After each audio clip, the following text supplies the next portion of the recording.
Sex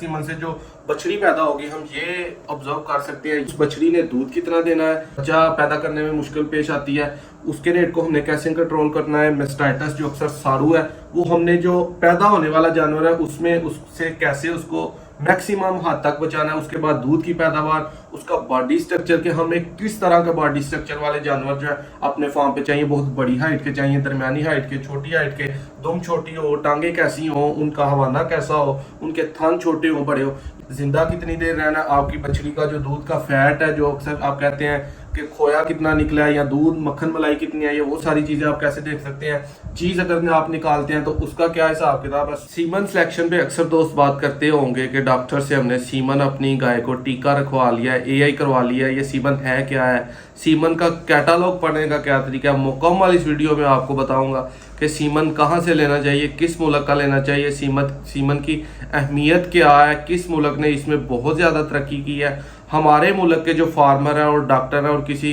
developed country के farmer और doctor में क्या फ़र्क है। वीडियो को एंड तक एंजॉय करिएगा अगर आप भी सीमन सिलेक्शन के हवाले से कोई इल्म हासिल करना चाहते हैं।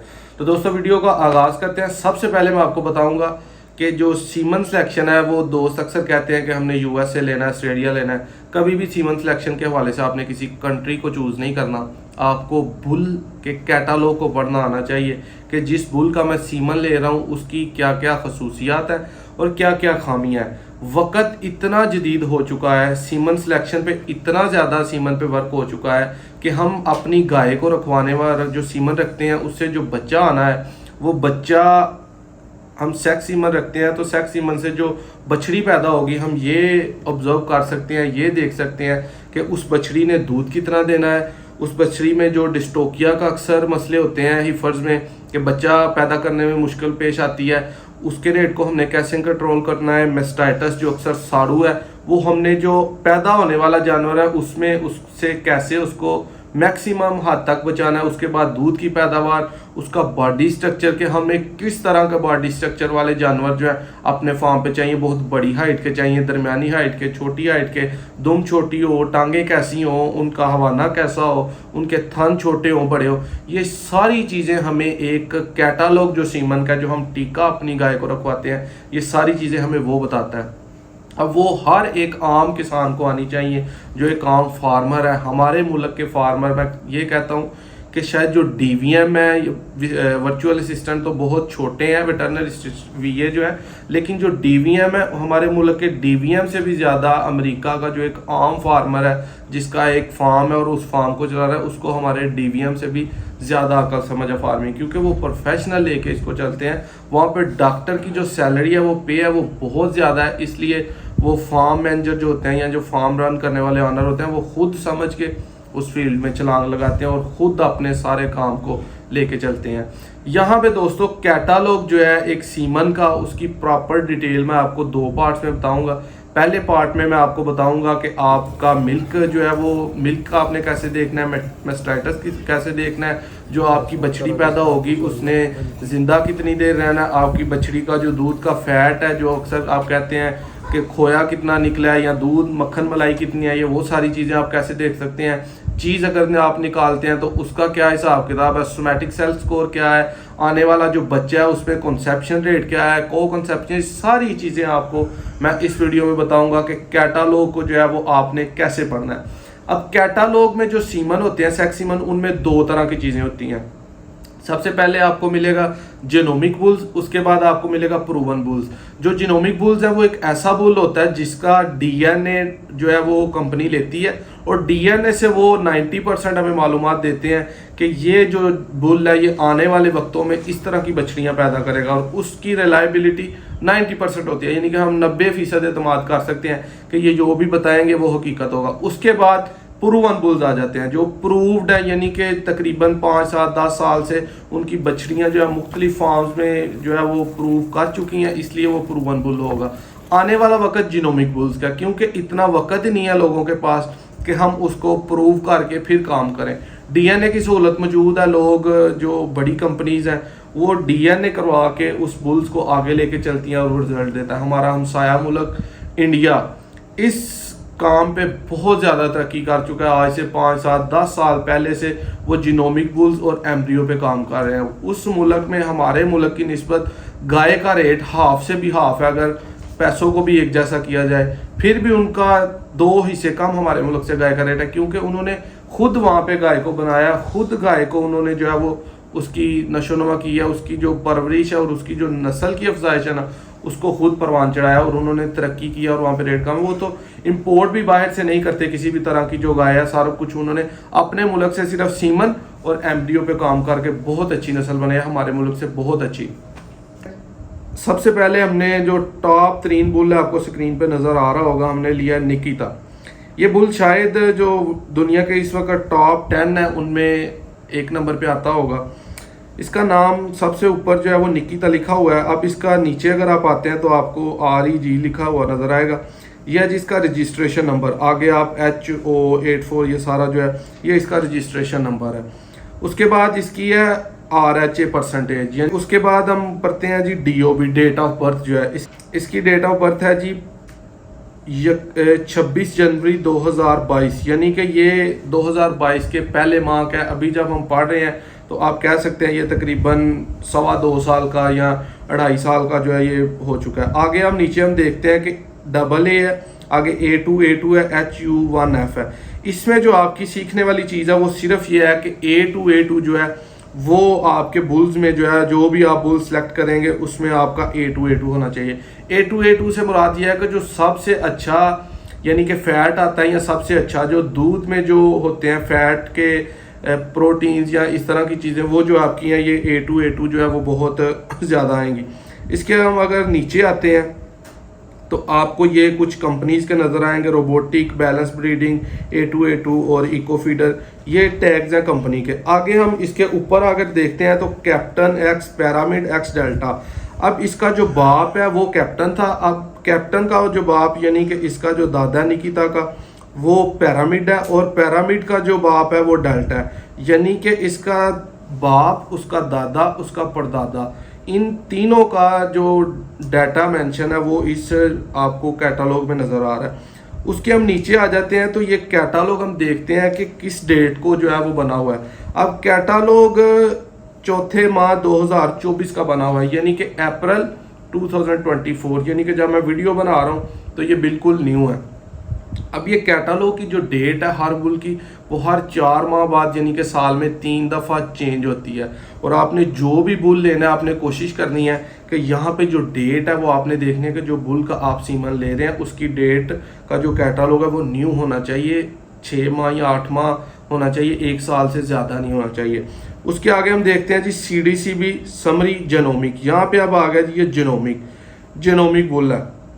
ऊपर जो हमने चीज़ पढ़ी थी RHA, वो RHA मीन्स ये है कि अगर हम RHA ये है जीनोमिक बुल, अगर यहाँ पे प्रूवन बुल होता तो यहाँ पे कुछ ना कुछ जो है वो परसेंटेज लिखी होनी थी कि इसका कितनी मतलब परसेंटेज है इसके एंसेस्टर से, रिलायबिलिटी जो है वो एंसेस्टर इसका RHA वो है परसेंटेज। अब यहाँ पे कुछ भी नहीं लिखी, सिर्फ परसेंटेज, इट मीन्स कि ये जीनोमिक बुल है। अगर यहाँ पे परसेंटेज 99 होता या 70 80 समथिंग कुछ भी होता तो ये प्रूवन बुल होना था कि इतने परसेंट जो है इसका डाटा इसके एंसेस्टर से लिया गया। आगे दोस्तों आप देखते हैं कि आपको CDCB जो है ये एक अमेरिकन अदारा है, अमेरिकन एक फर्म है जो ये सारा जो है वो स्कोर जो होता है कैटलॉग का, इसमें जो जो चीज़ें हैं वो रिकॉर्ड करके उनका टेस्ट करके उनको प्रॉपर इकट्ठा करके तो हमें प्रोवाइड करते हैं, उसका एनालिसिस देते हैं। अब सबसे पहले हम जो देखते हैं वो है मिल्क के आगे लिखा हुआ है प्लस 1112। अब ये क्या चीज़ है, यहाँ पे आपने समझनी है बात कि दोस्तों CDCB ने एक अपनी वैल्यू, एक बेस बनाई हुई है।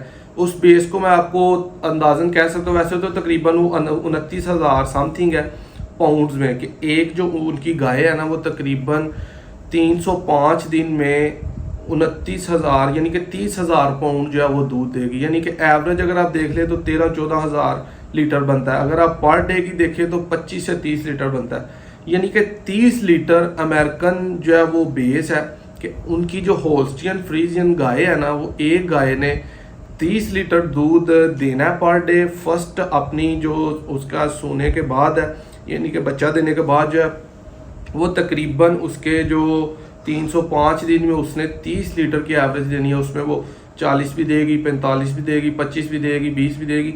एवरेज जो है ना उसकी वो ये होनी चाहिए कि तकरीबन 25 से 30 लीटर के दरम्यान। अब जो बेस है उसकी वो आप देखेंगे कि यहाँ पे उसकी जो बेस है ना, बेस से ये प्लस 1112 पाउंड यानी कि ज़्यादा है। ये बहुत अच्छी चीज़ है, ये जितना ज़्यादा होगा वो उतना आपके लिए सूटेबल है। अब चूंकि ये जीनोमिक बुल है, प्रूवन नहीं है, इसकी रिलायबिलिटी 82% है, यानी कि 82% हम इस पर एतमाद कर सकते हैं कि 82% तकरीबन ये हकीकत है।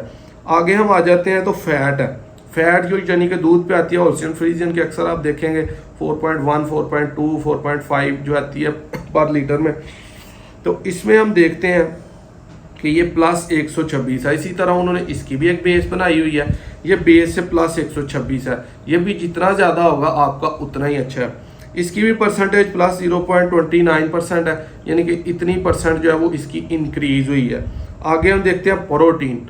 प्रोटीन जो है वो प्लस 52 है, प्लस 0.06% है, यानी कि इतने परसेंट ये उनकी बेस से ऊपर गया। ये भी जितना ज़्यादा होगा उतना अच्छा। जो मैं बड़े आसान लफ्ज़ों में बता रहा हूँ, अगर मैं ज़्यादा बारीकी में आपको समझाऊंगा तो जो हमारे फार्मर भाई हैं उनको समझ नहीं आएगी, डॉक्टर्स को तो आ जाएगी। आगे दोस्तों मैं आपको बताता हूँ कि ये चीज़ें हैं उसकी जो मिल्क के रिलेटेड है। आगे हम आते हैं CFP प्लस 178, ये भी जितनी ज़्यादा होगी उतनी अच्छी है। आगे हम देखते हैं SCS है 2.77। ये भी दोस्तों सोमैटिक सेल स्कोर है। सोमैटिक सेल स्कोर जितना अच्छा होगा आगे हिफर कंसेप्शन रेट और उसके बुल्स भी बहुत अच्छे होंगे। ये तकरीबन दोस्तों 3 से कम होना चाहिए सोमैटिक सेल स्कोर, 3 से ज़्यादा नहीं होना चाहिए और 2.5 से कम नहीं होना चाहिए। इसकी जो एवरेज वैल्यू है वो आपने सोमैटिक सेल स्कोर की लाजमी देखनी है। SCS की ये 3 से कम हो, लेस देन 3 होनी चाहिए। अब इसकी 79% रिलायबिलिटी है, जो 79% आ रहा है ये रिलायबिलिटी है। आगे हम आ जाएं तो PL है। PL इसकी प्लस 5.6 है, इसकी भी रिलायबिलिटी जो है वो 78% है। आगे हम देखते हैं daughter pregnancy rate, DPR daughter pregnancy rate plus 1.2 है, 78%, यानी कि इसका भी एक उन्होंने लेवल सेट किया हुआ है, एक बेस बनाई हुई है। ये बेस से प्लस 1.2 है, यानी कि बहुत अच्छी चीज़ है। आगे हम देखते हैं कि RFI है। RFI इसकी प्लस 88 है, ये भी अच्छी चीज़ है। फीड सेव यानी कि जो चारा वो खा रहा है वो कितना बचाएगा हाइट वाइज, मतलब आम जो जानवर है उनसे उन्होंने बेस इसी में सेट किया कि इतना चारा एक आम जानवर खाएगा, उसमें इसका प्लस 88, इसको हम kg में कह सकते हैं कि इतना, या पाउंड में इतना वो चारा कम खाएगा, जो कि बहुत अच्छी चीज़ है। ये भी जितना ज़्यादा होगा उतना आपके लिए अच्छा है। लेकिन इसकी रिलायबिलिटी कम है, 45% है, जो कि इतनी नहीं होनी चाहिए। इसमें अब दोस्तों जो PL है और RFI है, इनका मैंने प्लस 88 और प्लस 5.6 बताया। आगे दोस्तों चीज़ मेरिट आ जाए तो चीज़ मेरिट जो है ये डॉलर में देखा जाता है कि जो चीज़ अमेरिकन कंट्रीज़ में, डेवलप कंट्री में चीज़ बिकता है, तो हमारे मुल्क में तो चीज़ नहीं है, इसलिए ये आपके मुतलका चीज़ें हैं। वैसे ये चीज़ का ये है कि चीज़ की जो आगे परसेंटेज निकली हुई है डॉलर्स में है कि अगर वो चीज़ $10,000 का बिकता है तो यहाँ पे वो तकरीबन $1150 जो है वो उसके ज़्यादा ऐड हो जाएंगे। आगे हम देखते हैं फ्लूड मेरिट, FM जो है फ्लूड मेरिट प्लस 1040, ये भी डॉलर्स में है। ये फ्लूड मेरिट का भी हमारे मुल्क में इसका कोई तलक नहीं है। आगे ग्रेजिंग मेरिट है, GM ग्रेजिंग मेरिट है प्लस 1129। ग्रेजिंग वहाँ पे चराई होती है न्यूजीलैंड में, USA में बहुत हाई लेवल पे इंक्रीज होके, तो इसका वहाँ पे जो है वो भी नेट मेरिट देखा जाता है कि कितने रकबे में या कितना ये जो है वो ग्रेजिंग मेरिट इसका आ रहा है, उसमें बचत हो रही है, मुनाफा हो रहा है। ये भी हमारे मुतलका बात नहीं है। आगे हम देखते हैं gas station length. Gas station length बड़ी अहम चीज़ है, इसमें लिखा हुआ है -2, यानी कि आम जो गाय है वो 282 दिन में अपना सुआ जो है वो सूती है और बछड़ी देती है, तो उसमें अपना बच्चा देती है, तो ये 2 दिन पहले बच्चा देगी। यानी कि ये जितना माइनस में होगा उतनी अच्छी चीज़ है। 2-3 दिन प्लस में भी हो जाएगा तो कोई इतना इशू नहीं है, लेकिन माइनस में होना ये जो है वो ज़रूरी है। अब इसका नीचे हम आ जाएं तो EFI है। EFI क्या है? EFI 10.2% है। आगे GEFI क्या है? अफेक्टिव फर्टिलिटी इंडेक्स 10.2% है। आगे जेनेटिक अफेक्टिव फर्टिलिटी इंडेक्स, ये 11.2% है। अब ये ऐसी चीज़ है कि अगर हम इसी बुल की जो बछड़ी आगे आती है उसको दोबारा इसी बुल का इंजेक्शन रखवाते हैं तो उसके रिजल्ट बिल्कुल दरहम बरहम हो जाएंगे, वो रिजल्ट अच्छे नहीं देंगे। इसको कहते हैं इनब्रीडिंग, कि बाप को उसकी बेटियों से या बेटियों को उसके बाप से या बहन भाइयों को आपस में क्रॉस करवा देना। इसलिए आम अगर आप कभी भी जो है वो सीमन सेक्स सीमन का जो सिलेक्शन करते हैं तो आप कोशिश करें कि हर दफ़ा अपनी जो एक मुख्तलिफ गायें हैं उनमें मुख्तलिफ तरह के अच्छे से अच्छे जो है वो सीमन रखें। एक ही बुल को आप हमेशा ना चूज़ करते जाएं ताकि आपके पास मुख्तलिफ तरह के होल्सियन फ्रीजियन के मुख्तलिफ तरह के ब्लड हों। आगे हम देखते हैं लाइवेबिलिटी प्लस 2.3 है। अब लाइवेबिलिटी प्लस 2.3 ये है कि लाइवेबिलिटी के जिंदा इसने कितना रहना है। अब यहाँ पे उन्होंने फर्ज कर लें सीडीसीबी ने एक बेस बनाई है कि 10 साल एक गाय ने जिंदा रहना है। अब ये गाय 2.3 मंथ उस 10 साल से ज़्यादा जिंदा रहेगी। ये भी जितना प्लस में होगा लाइवेबिलिटी उतनी अच्छी है, माइनस में होगी तो आपने समझ लेना है कि आपकी जो गाय है वो उतना कम जिएगी।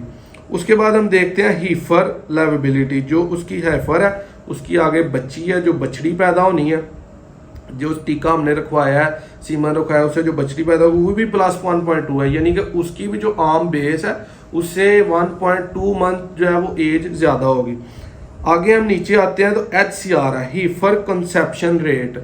हीफर कंसेप्शन रेट यह है कि प्रेग्नेंट जो उसकी हीफर है वो कितनी जल्दी होती है, ठीक है, जो आगे आने वाली उसकी हीफर है, या अगर हम किसी हीफर में जो है वो इसको टीके को रखते हैं तो इसका प्लस 1.8 है। यानी कि प्लस 1.8 मीन्स ये है कि जो उन्होंने बेस बनाई है ना कि इतना कम से कम लाजमी होना चाहिए, और जो उन्होंने बेस डीसीबी ने बनाई है ना वो इतनी परफेक्ट है कि दुनिया जिस हद तक तरक्की कर चुकी है ना, या जहाँ पे अमेरिकन स्टैंडर्ड या न्यूजीलैंड या ऑस्ट्रेलियन स्टैंडर्ड है वहाँ पे जाके सीडीसीबी ने एक बेस बनाई हुई है कि यहाँ तक कम से कम होना चाहिए, उससे कुछ चीज़ें थोड़ी ऊपर होती हैं कुछ नीचे होती हैं। आगे है को कंसेप्शन रेट जो इसका बहुत ज़्यादा है कि अगर हम इसको को में इस टीके को रखते हैं तो प्लस 2.6 है, यानी कि आम जो उन्होंने बेस बनाई है कि इतना बहुत अच्छा है उससे भी ये प्लस 2.6 ज़्यादा है। आगे नीचे हम आ जाते हैं तो जीरो डाटर्स है, यानी कि इसका डाटर्स का कोई भी प्रूव नहीं हुआ, ये सिर्फ जीनोमिक बुल है क्योंकि इसके हमने ऊपर डेट ऑफ बर्थ पढ़ी है, ये तो खुद अभी 2.25 साल का हुआ है। उसके बाद हम देखते हैं कि जीरो हर्ट्ज, कोई भी हर्ट नहीं है जहां पे इसकी डाटर को प्रूव किया गया। आने वाले वक्त में प्रूव होगा, हमने डीएनए से ये सारा डाटा इकट्ठा कर लिया है। उसके बाद 100% यूएस है, यानी कि 100% यूएस है, यूएस बुल है, यूएस ये सीमन है तो इसका यूएसए में जो है ना वो कल को जो डाटर्स आएंगे उनका हर्ड में प्रॉपर काम होगा। आगे हम इस चीज़ में मेन चीज़ ऊपर देखने वाली ये है, नीचे हम आ जाएं तो यहाँ पे भी डेट लिखी हुई है 4/20/24, यानी कि ये भी डेट सेम है सबकी। कामिंग समरी ये है कि जब वो बच्चा देती है पैदा करती है तो उसने कितना जिंदा रहना है, कितने मरेंगे बच्चे पैदा होने वाले, कितने आसानी से बच्चे देंगे, ये वही यहाँ पे बात आ गई है कि जो डिस्टोकिया होता है हीफर में अक्सर हम टीका रखवाते हैं बुल का, तो हम नेट मेरिट और टीपीआई देख के रखवा लेते हैं, लेकिन हम ये नहीं सोचते कि जिस बुल का हम टीका रखवा रहे हैं उस बुल की जो आने वाली बछड़ियाँ हैं या बच्चे हैं वो किस हद तक जो है वो अब हीफर में फंस जाएंगे, मसला पेश करेंगे। वो सारी चीज़ें अगर आपके फार्म पे ऐसा मसला आ रहा है तो आप ऐसे टीके रखवा सकते हैं जिनमें ये चीज़ें नहीं है। अब वो चीज़ यहाँ पे आ गई है कि सायर कामिंग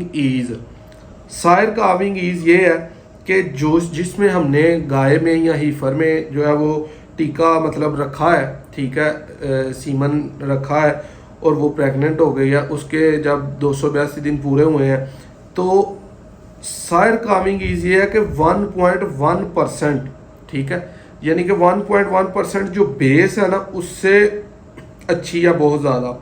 ये आपका प्लस में होना चाहिए, माइनस में जो है वो नहीं होना चाहिए। 1.1% जो है यानी कि सायर कामिंग ईज जो है वो इसका यही हिसाब है। इसकी रिलायबिलिटी 63% है। अब अगर 80% से नीचे रिलायबिलिटी आ जाती है ना तो उस पर आप कह लें कि थोड़ा जो है ना आप उतना जो है वो ट्रस्ट नहीं कर सकते, लेकिन फिर भी आप दिया हुआ है।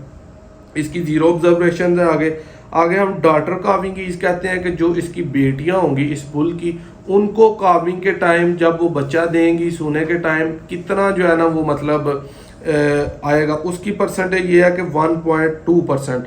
यानी कि इसका अगर हम ये वाला टीका रखते हैं तो इसमें आप देख सकते हैं कि सायर और डॉटर काविंग ईज जो है वो 1.2%। 1.2 और 1.1 का मकसद जो है वो ये है कि 100 में से एक बछड़ी जो है ना, यानी कि अगर हम 100 में से 1.1, यानी कि 100 में से एक बछड़ी और 0.1 ज़्यादा आपको सिर्फ जो है वो मसला पेश आएगा उसमें। 100 में से एक जो आपकी बछड़ी होगी एक गाय की, वो आपको मसला पेश करेगी, वो आपको जो है डिस्टोकिया करेगी, बच्चा फंस जाएगा।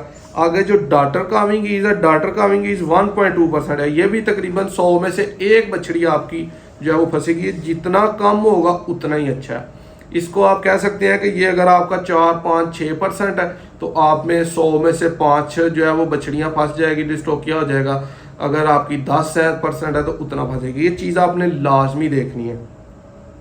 आगे आ गया सायर स्टिल बर्थ और नीचे आ गया daughter still birth. Sire still birth means ये है कि जो इसकी आपने जहाँ पे सीमन रखा है वो पैदा जो होंगे बच्चे, वो कितने % जो है बच्चे जिंदा पैदा होंगे। इसमें स्टिल बर्थ यानी कि मरे हुए, स्टिल बर्थ मरे हुए 4.8% जो है बच्चे वो मरे हुए पैदा होंगे। यानी कि 100 में से तकरीबन आपके 4 से 5 बच्चे जो हैं वो मरे हुए पैदा होंगे, जिसमें आप कौ में वो सीमन रखते हैं। इसके आगे डॉटर स्टिल बर्थ है। डॉटर यानी कि जो बुल की बेटी है, उसमें जब आप इंसेमिनेशन करवाते हैं तो उसमें आपका 4.6% जो है ना वो, यानी कि उसकी डॉटर में थोड़ी सी रेशो 0.2% जो है वो कम हो गई है। यहाँ पे ये दोनों चीज़ें आपने लाजमी देखनी है कि आपके 100 में से कितने बच्चे जो हैं वो मरे हुए होंगे, कितने बच्चे जो हैं वो जिंदा होंगे। इसको मैंने प्रॉपर, इसका रिलायबिलिटी 61% है, 61% है। अब यहाँ पे जो ऑब्जर्वेशन लिखी हुई है ना, 0 ऑब्जर्वेशन 0, अगर यहाँ पे प्रूवन है तो यहाँ पे ऑब्जर्वेशन सारी लिखी होंगी। उसके बाद जो आगे ऊपर डॉटर्स और हर्ड्स बताए वहाँ पे भी प्रूवन। ये हो गया काविंग समरी। अब मैं आपको पार्ट 2 में HA टाइप समरी, जो नीचे आपको सारा जो है वो पार्ट नज़र आ रहा है कि इसकी जो है वो दुम कितनी लंबी होगी, थन कितने चौड़े होंगे, ये टांग कैसी होनी चाहिए, इसकी रिब्स कैसी होनी चाहिए, इसकी नेक कैसी होनी चाहिए, मुंह कैसा होना चाहिए, ये सारी चीज़ें मैं आपको प्रॉपर गाय के पास खड़ा होके 1 बाय 1 जो है वो समझाऊंगा। यहाँ पे आप मेन चीज़ जो है वो देखने वाली ये है कि अगर आप बिल्कुल सादे बंदे हैं, जैसे कह लें झटका बंदा है, उसने क्या देखना है, नेट मेरिट और TPI। ये तो आम किसान हर किसी को पता है। अगर किसी को नहीं पता तो दोस्तों इस बुल की TPI यहाँ पे आपको नजर आएगी कि +30 3100 यानी कि 3137 इसकी TPI है और नेट मेरिट इसका तकरीबन 1135 है। अब कोई भी बुल जो आपने लेना है उसका नेट मेरिट 700 से कम नहीं होना चाहिए। 700 से जो ऊपर वाले हैं वो टॉप क्लास बुल्स होते हैं और जिनकी TPI जो है वो 2500 से ऊपर है वो भी टॉप क्लास बुल्स होते हैं। लेकिन जहाँ पे 3137 है वो तो एक्स्ट्रा टॉप क्लास हो जाते हैं ना। यहाँ पे आपने जो TPI है वो 3137 है, ये वर्ल्ड के टॉप बुल्स की होती है 3000 से ऊपर। और net merit means, net merit ऐसी चीज़ है कि उन्होंने CDCB ने एक बेस बनाई है कि एक को आपको $1 लाख जो है वो प्रॉफिट देती है अपने 305 दिन के पहले सूए में। यानी कि 305 दिन का उन्होंने मेरिट बनाया हुआ है, तकरीबन आप कह लें कि 10 माह का तकरीबन होता है। तो उस मेरिट पे जो है वो अगर आप $1 लाख कमाते हैं तो प्लस $1135 जो है उसमें ज़्यादा मुनाफा आएगा। इसी तरह जो नीचे TPI है कि TPI जो है वो ये स्कोर होता है पूरा इंडेक्स, ठीक है, टोटल पॉइंट आप इसको इंडेक्स कह लें, इस तरह का उसका कुछ है। ये टोटल जो हमने चार्ट पढ़ा है ना ऊपर, ये उसकी TPI लिखी हुई है कि इसकी TPI जो है वो 3137 है। अब 2500 से ऊपर आपने TPI लेनी है और नेट मेरिट आपने 700 से ऊपर लेना है। ये आपको बहुत अच्छा मिल गया। ऊपर अगर हम देखते हैं तो आपको वो हीफर का मिलता है, इकोफिट के आगे हीफर 107 से 59% रिलायबिलिटी है, को की जो है वो 107 से 44% रिलायबिलिटी। ये वही रिलायबिलिटी है जो नीचे आपको नज़र आती है। और ये ऊपर फिट स्टेजन जो है निकिता ET TCR TR ये सारा इसका जो है प्रॉपर नेम है, ठीक है। इसका जो निकिता बुल हमने पढ़ा, ऊपर उसका नंबर है, नीचे रजिस्ट्रेशन, ये सारी चीज़ें जो चार्ट नीचे आपको नज़र आ रहा है ना, ये सारा पिंक लाइंस इधर को हुई हैं, स्टेचर, स्ट्रेंथ, बॉडी, इसका हम प्रॉपर एक अलग से पार्ट 2 बनाएंगे, उसका लिंक आपको डिस्क्रिप्शन पे नज़र आ जाएगा। वीडियो दोस्तों अच्छी लगे लाइक शेयर लाजमी करिएगा। अगर कोई बात बीच मिस हो गई हो, आप गाइड करना चाहें या कोई सवाल हो तो कमेंट में आप ज़रूर पूछ सकते हैं। और सीमन सिलेक्शन में आपकी अपनी ग्रिप होनी चाहिए कि आप जो सीमन ले रहे हैं वो सीमन आपका कितना अच्छा है, उसको आपने पढ़ना कैसे है।